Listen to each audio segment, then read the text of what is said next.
Houston traffic is famous, and not in a good way. Right now, dozens are having their say on a massive plan to expand I-45.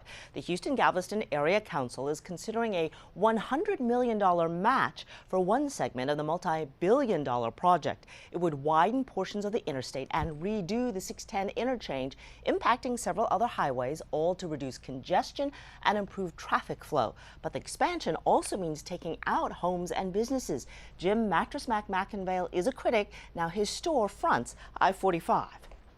I respectfully ask the HGAC Transportation Council to not fund the I-45 project and instead seek bold, innovative, game-changing solutions to the flooding and transportation problems in Houston. Harris County Judge Lena Hidalgo made a motion to delay the funding for now. Stay with us for updates on what happens during today's meeting. Meantime,